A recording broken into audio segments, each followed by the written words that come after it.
آدمی بیوی کی اطاعت کرے گا لیکن ماں کی فرما برداری نہیں کرے گا، بیوی کی ڈیمانڈ پہ فوراً بھاگ کے جائے گا، لیکن ماں دوائی کا بھی کہہ رہی ہوگی تو ٹال مٹول کرتا رہے گا، کل پرسوں ہفتے گزر جائیں گے، ماں کے ساتھ جانا اس کو پسند نہیں ہوگا، ماں کی خدمت میں رہنا، اس کے پاس بیٹھنا اس کو پسند نہیں ہوگا، ماں دھکے سے بیٹوں کو بیٹیوں کو اپنے پاس بٹھائے گی لیکن بیٹھنا پسند نہیں ہوگا۔ وہ ادنا صدیقہ ہو وہ اقصا آبا ہو، دوستوں کے ساتھ بیٹھ کے گپ شپ لگانا مرغوب ہوگا، باپ کے ساتھ بیٹھنا پسند نہیں ہوگا، باپ کے پاس اولادیں نہیں بیٹھیں گی۔ اور یہ جو مصیبت آئی ہے اس نے تو گھر کے اندر بھی پاس بیٹھی اولاد کو بھی ماں باپ سے چھین لیا ہے، وہ وہاں بیٹھ کر کے بھی حاضر باش نہیں ہوتے۔ آپ کو اس دن میں نے درس قرآن میں جو مضمون رکھا تھا اس میں ایک لفظ تھا وَبَنِينَ شَهُودًا، وہ بیٹے جو حاضر باش ہوں وہ نعمت ہوتے ہیں، جو باپ کی خدمت میں بیٹھے ہوں، باپ کے پاس بیٹھتے ہوں، باپ کے ساتھ جڑے رہتے ہوں، وہ نعمت ہوتے ہیں۔ اور جو باپ سے جان چھڑاتے رہتے ہوں، جی چراتے رہتے ہوں، پھنس گئے تو 2 منٹ بیٹھ کے ورنہ نہیں، بالخصوص بوڑھے بزرگوں کے پاس تو اس دور کے اندر کوئی بیٹھنے کے لیے تیار نہیں ہوتا، وہ ترستے ہیں کہ ہماری اولاد ہمارے پاس بیٹھے، لیکن اولاد کی دلچسپیاں ہی کوئی اور ہیں، وہ انہیں اولڈ فیشن سمجھتے ہیں، پرانے زمانے کے لوگ دقیانوس، ان سے ہم بات بھی کیا کریں، یہ ہمارے زمانے کی باتیں نہیں سمجھتے۔ جب تم ان کے زمانے کی باتیں نہیں سمجھتے تھے، انہوں نے ایک لفظ پانی اور روٹی سکھانے کے لیے کتنی محنت کی تھی تمہارے اوپر،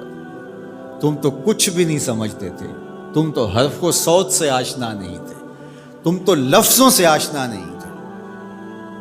انہوں نے کتنا وقت دیا اور ایک ایک حرف، ایک ایک لفظ، ایک ایک ہجا تمہیں بتایا، اور آج تم کہتے ہو یہ دقیانوس ہے۔ کہا یہ قرب قیامت کی علامت ہے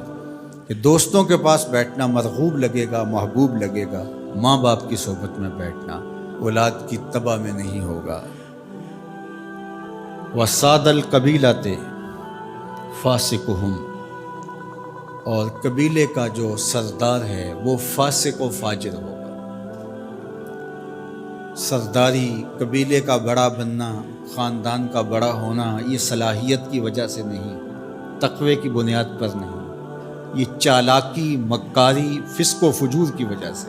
اس لیے کہ جس طرح کی قوم ہوگی اس طرح کے ان کے حکمران ہوں گے۔ کسی نے حجاج بن یوسف سے کہا تھا کہ تو نے حضرت عمر کا دور خلافت دیکھا ہے،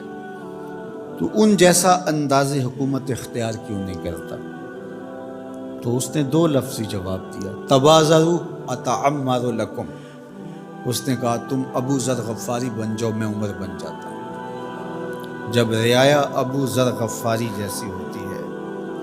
تو حکمران عمر فاروق جیسے ہوتے ہیں۔ جب ہم چور ہوں گے، ہم خائن ہوں گے، ہم بدکار ہوں گے تو اوپر رحمتوں کی چھتڑیاں تو نہیں تانی جائیں گی، اوپر بھی پھر یہی کچھ ہوگا۔ ایک روایت میں آتا اعمالکم امالکم، تمہارے اعمال ہی تمہارے حکمران ہوں گے۔ فرمایا کہ وہ اس بات پہ قادر ہے کہ وہ تمہیں اوپر سے بھی عذاب دے سکتا ہے، وہ چاہے تو نیچے سے بھی عذاب دے سکتا ہے۔ حضرت عبداللہ ابن عباس رضی اللہ تعالیٰ عنہ فرماتے ہیں اوپر کا عذاب یہ ہے تمہارے حکمران نااہل ہوں، اور نیچے کا عذاب یہ ہے تمہاری اولاد نافرمان،